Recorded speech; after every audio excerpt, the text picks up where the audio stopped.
When we speak to God, it is called prayer.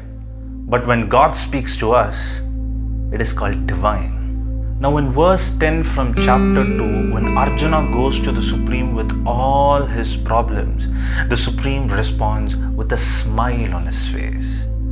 Now here the smile denotes a million meanings that a man can see. Now this smile indicates that the Supreme has entire control of the situation, and more importantly, he identifies Arjuna's problem and what is running on his mind. Now let's take God out of the equation for just 1 second. Now in life, generally you would have come across a lot of wise people.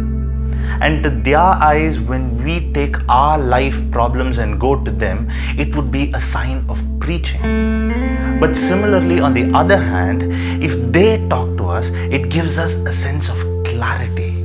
It makes an impact in our life. It enables our decision making. Now, don't think that everybody has the ability to share wisdom. That is reserved for a very reserved few people. But everybody, you, me, everybody has the ability to listen. But how many of us listen?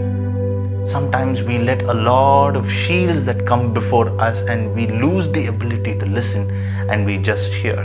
Now for a better understanding of this verse, I have a short story that I have to tell you. Now this is a story of a ship that is unable to start its engines.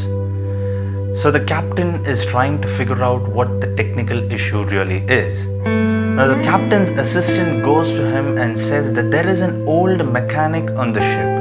Do you want me to call him? But the captain says, no, why call an old mechanic when we have a group of fully qualified and skilled engineers? Let's figure out what the problem is through them. So all these qualified engineers and skilled workers and the other cabin crew members tried to figure out what the technical issue is, and they all failed to come up with a possible solution.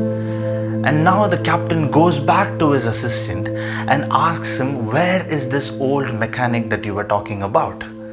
And when the assistant points to that old mechanic who's standing by the rails of the ship, the captain sees the man to be smiling at all the commotion that is going on in the ship.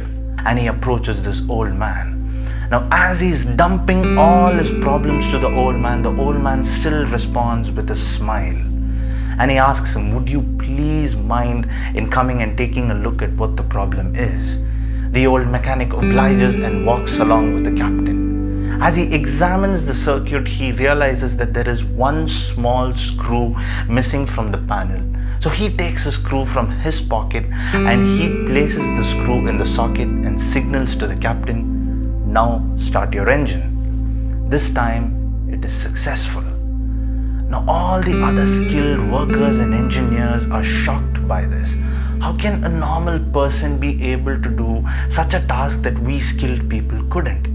You see, that is normally what wise people are different from normal people. They have the ability to identify the problem on the spot. All the skilled people were focused on the sophisticated designs, but this old man was focused on identifying the problem. Now this goes back to the question that I asked at the start of the video. Everybody has the ability to listen, but very few of us have the ability to share wisdom. But the question is, do we listen? And in this story, Arjuna listened to the Supreme. Now similarly, in our lives, we would come across a lot of wise people who would share the same amount of wisdom that the Supreme Krishna did.